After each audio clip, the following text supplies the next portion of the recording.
भिक्षु अंगुली माँ के देह छोड़ने पर अन्य भिक्षुओं ने पूछा, भंते, अंगुली माल मरकर कहाँ उत्पन्न हुए होंगे?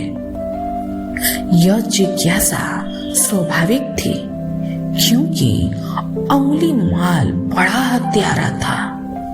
उसने 1000 लोगों की हत्या की थी। उसने कसम ली थी कि 1000 लोगों को मारकर उनका अंगुलियों का माला बनाकर पहनूंगा। इसलिए उसका नाम अंगुली माल पड़ गया था, क्योंकि अंगुलियों की माला वह बड़ा भयंकर हत्यारा था।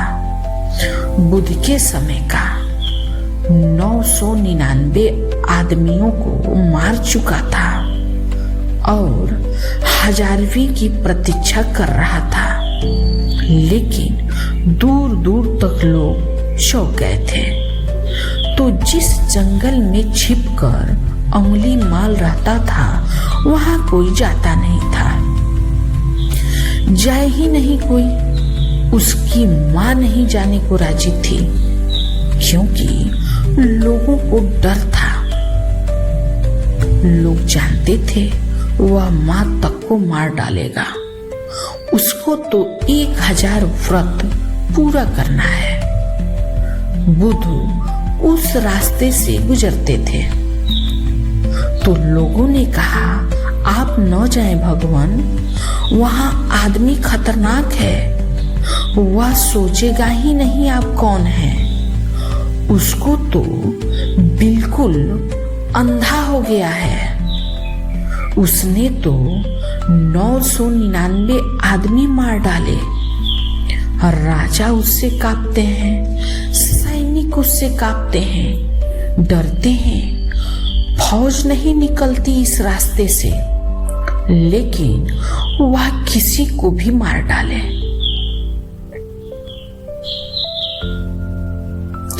क्योंकि वह किसी को भी मार डाले, वह एकदम पागल है।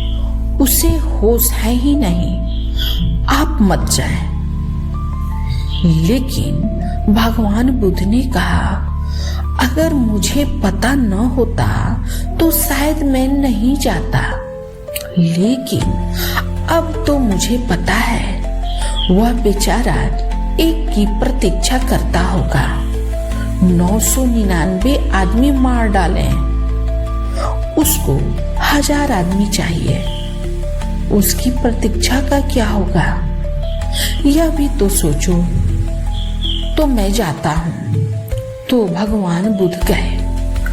उनके साथी संगी भी पीछे छूट गए। ऐसे समय कौन साथ, कौन संगी, कौन साथी? जब भगवान बुद्ध गए तो अकेले ही रह गए। अंगुली माल फरसे पर धार रखने लगा, देखकर कि कोई आ रहा, लेकिन वह भी बहुत चौंका, क्योंकि वर्षों से इस रास्ते पर कोई चलता ही नहीं। यह कौन ना समझ, उसको भी दया आने लगी। यह कौन ना समझ मरने आ रहा। उसने गौर से देखा, गैरिक वस्त्र। अरे, उसने सोचा कोई सन्यासी है, गया बेचारा काम से, इसे कुछ पता नहीं। गांव के लोगों ने भी बताया नहीं, मालूम होता है। ऐसा वो सोचने लगा और फरसे पर धार रखने लगा।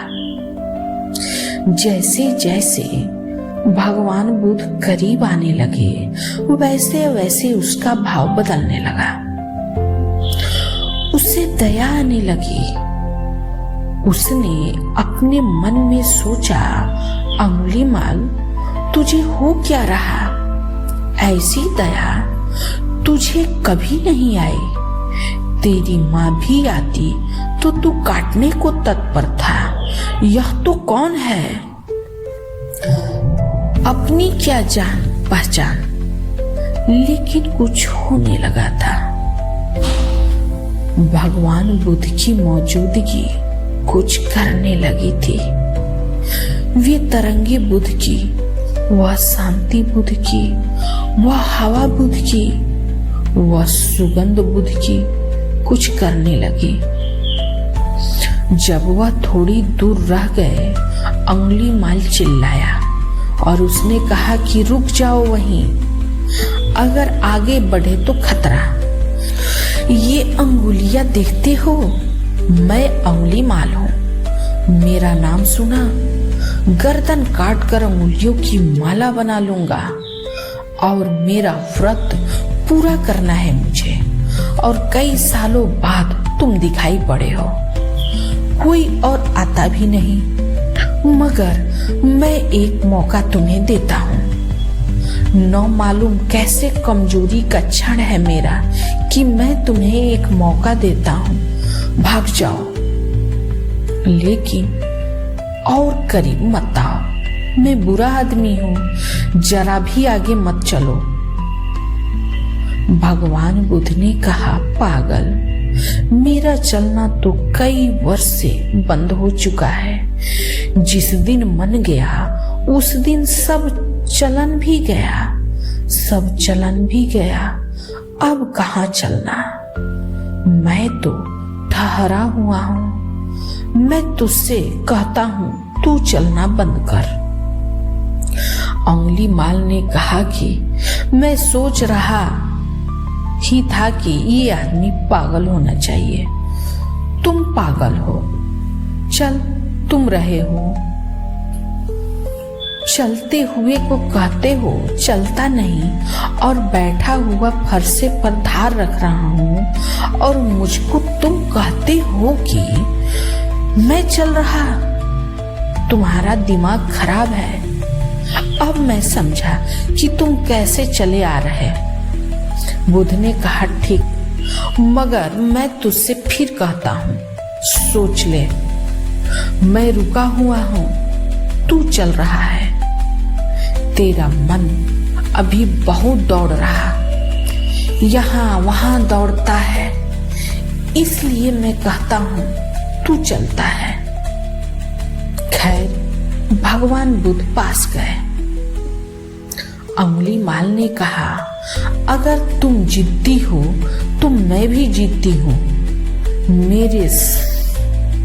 मुझे शक होता है कि हो न हो तुम गौतम बुद्ध हो जिसकी मैंने खबर सुनी है, क्योंकि जिन लोगों को मैंने मारा उनमें से कई ने मुझे कहा कि ऐसा लगता है सिवाय गौतम बुद्ध के तुझे कोई नहीं बदल सकेगा। हो न हो तुम वही हो, मगर भूल जाओ मैं अंगुलीमाल हूं, मैं मार कर रहूंगा। भगवान बुद्ध ने कहा, तू अपनी तैयारी कर ले, फरसे पर धार रख ले, मैं बैठा हूं। वे बैठ गए शांत। वह फरसे पर धार रखता है क्योंकि कई साल से कोई आया नहीं, तो फरसे पर जंग चढ़ गई है। वह बार बार देख लेता इस आदमी को, बात क्या है। उसका दिल बड़ा पिघल जा रहा है, इस आदमी पर बड़ा प्रेम आया जा रहा है, इस आदमी की तरफ बड़ा लगाव हुए जा रहा है। थोड़ी देर करने लगा फरसे पर धार रखने में कि और थोड़ी देर जी ले। इस आदमी का साथ बड़ा प्यारा है, फिर मर जाएगा, फिर कब ऐसा आदमी मिलेगा। वह और देर लगाने लगा। भगवान बुद्ध ने कहा, मुझे लगता है तुम जरा देर लगा रहे। फरसे पर धार रखो अंगुलीमाल, तुम अपना काम करो, मुझे मेरा काम करने दो। ऐसे जल्दी से किसी के प्रभाव में नहीं आ जाते। अंगुलीमाल ने कहा, तुम आदमी कैसे हो? तुम मरने पर तत्पर हो, आत्महत्या करने की तुमने सोच रखी, लेकिन उसका दिल बदल गया। फरसे पर धार बेमन से रखने लगा। फिर धीरे धीरे फिर अब क्या विचार है? भगवान बुद्ध ने कहा, विचार की संभावना कहाँ? विचार तो मैं छोड़ चुका हूँ अंगुलीमाल, और तू जिसे मारेगा वह मैं नहीं हूँ, और जो मैं हूँ उसे कोई और नहीं मार सकता। कौन फरसा मुझे छेद सकेगा? अंगुलीमाल ने आंख में आंख डालकर देखा। इस आदमी को मारना असंभव है, लेकिन फिर भी जिद पुरानी आदत। वह अपना फरसा लेकर खड़ा हो गया। उसने कहा कि ठीक है, 2 आदमियों की जिद अटकी है। तुम बुद्ध हो, मैं अंगुलीमाल हूं। इतनी जल्दी हार नहीं जाऊंगा। मगर यह क्यों मेरा दिल कमजोर हुए जा रहा है? क्यों मेरी छाती बैठ जाती है? मैं तुमसे पूछता हूँ। भगवान बुद्ध ने कहा, इसका कारण है मारने में कुछ कला है ही नहीं अंगुलीमाल। यह तो बच्चे कर सकते हैं। तू देख, यह सामने वृक्ष है, इसकी शाखा काट कर मुझे दे दे। तो उसने फरसे से शाखा काट दी। बुद्ध ने कहा, अब इसे तो वापस जोड़ दे। उसने कहा, यह कैसे हो सकता है? तो भगवान बुद्ध ने कहा, काटना मारना तो आसान है, जोड़कर कोई आदमी महान बनता, काटकर कोई महान नहीं बनता। अब तू मेरी गर्दन काट, बात खत्म हो गई। मगर याद रख, जिस गर्दन को जोड़ नहीं सकता उन्हें काटने का तुझे हक नहीं। और जोड़ तो कुछ बात हुई तो दुनिया तुझे याद रखेगी। फरसा उसने फेंक दिया। वह बुद्ध के चरणों में गिर गया। वह अंगुलीमाल बुद्ध का भिक्षु हो गया।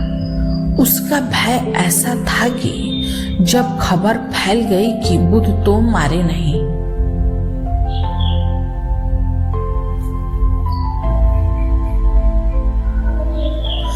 फरसा उसने फेंक दिया। वह बुद्ध के चरणों में गिर गया। वह अंगुलीमाल बुद्ध का भिक्षु हो गया। उसका भय ऐसा था कि जब खबर फैल गई कि बुद्ध तो मारे नहीं गए, उल्टा अंगुलीमाल मारा गया, तो खुद सम्राट अजातशत्रु उसे देखने आए, क्योंकि अजातशत्रु तक के प्राण कांपते थे। वह आया और उसने कहा कि भंते, मैंने सुना है अंगुलीमाल भिक्षु हो गया। विश्वास नहीं आता? अगर यह हो सकता है तो सब कुछ हो सकता है। यह मुझे विश्वास नहीं आता। मैं मान ही नहीं सकता। इसमें कुछ अफवाह है, झूठी बात है। बुद्ध ने कहा, आप माने या न माने, यह पास जो बैठा भिक्षु है कौन है?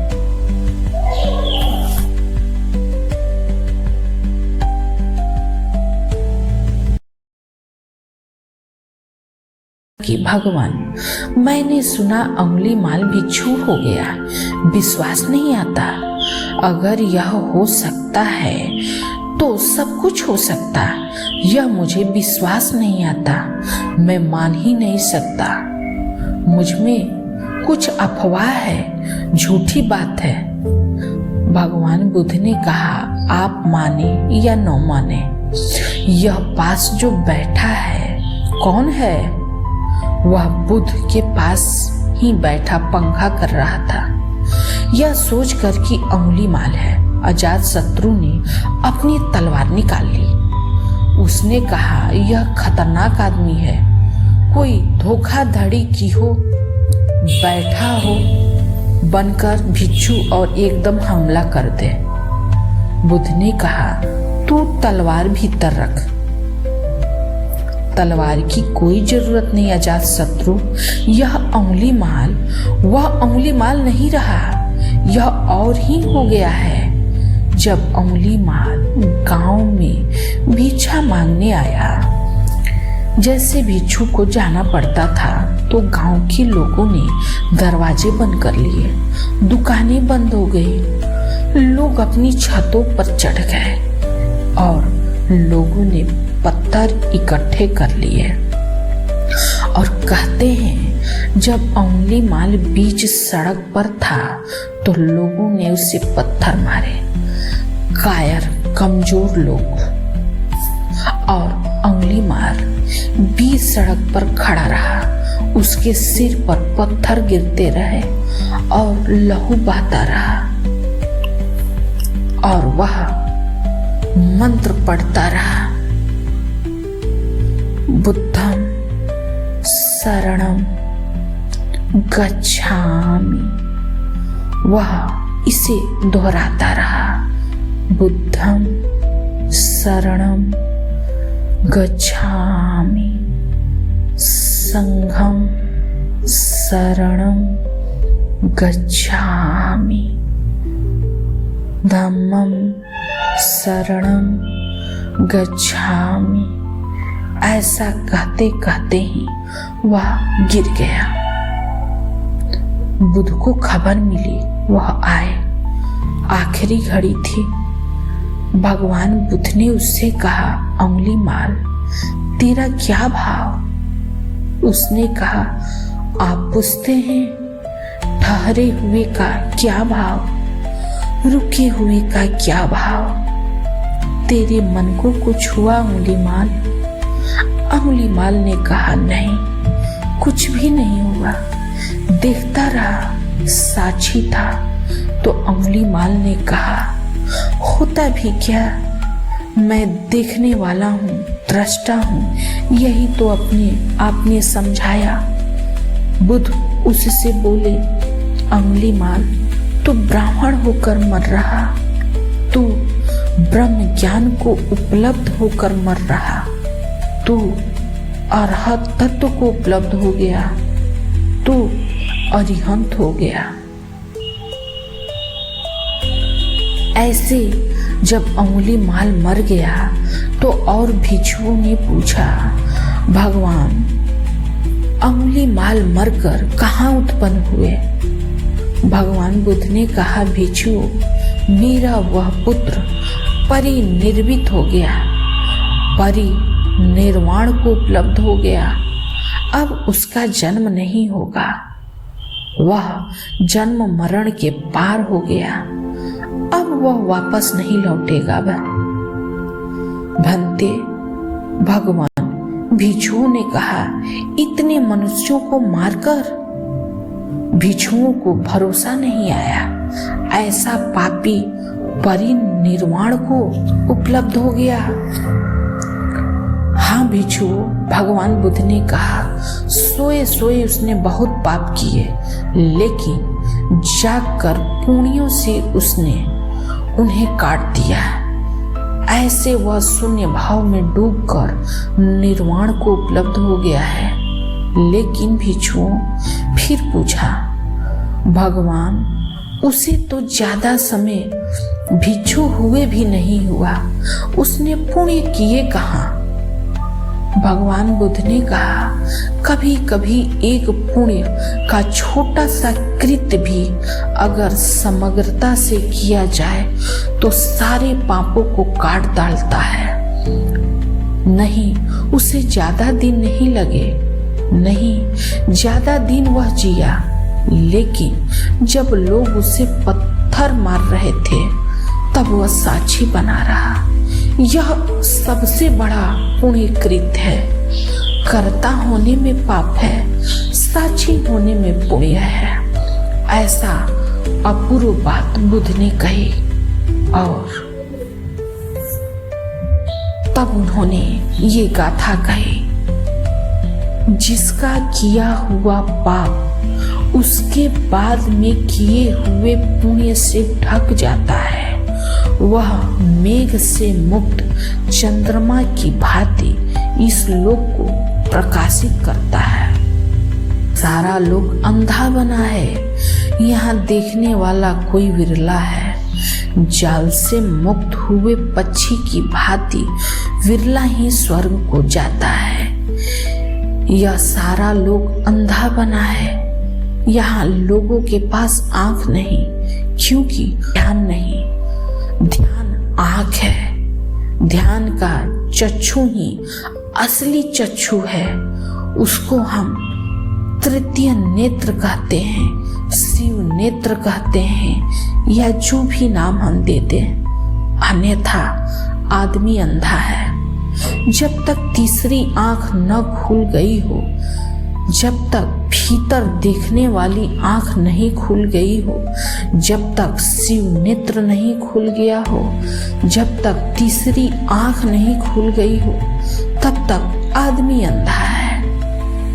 ये भगवान बुद्ध की बहुत ही अद्भुत कथा है कि एक अंगुली माल जो इतने पाप किए, हजारों लोगों को काट डाला, और वो भी बुद्ध की सानिध्य में परिनिर्वाण को उपलब्ध हुआ। ये कहानी बहुत अद्भुत है कि जिसका किया हुआ पाप उसके बाद में किए हुए पुण्य से ढक जाता, वह मेघ से मुक्त चंद्रमा की भांति इस लोक को प्रकाशित करता है। तो हमें भी अब अपने भीतर मुड़ना चाहिए, और बाहर तो सब पापी कर रहे हैं, अंदर मुड़े, अपनी भी तीसरी आंख खोलें, साक्षी बने, ध्यान करें। ध्यान और साक्षी यही रास्ता है अपने भीतर मुड़ने का, अपने भी अंतर मार्ग पर चलने का। ये भगवान बुद्ध की कहानी है, ओशो ने कही है। ओशो बुद्ध की देशना दुख निरोध, ये अद्भुत कहानी है। धन्यवाद, प्रणाम।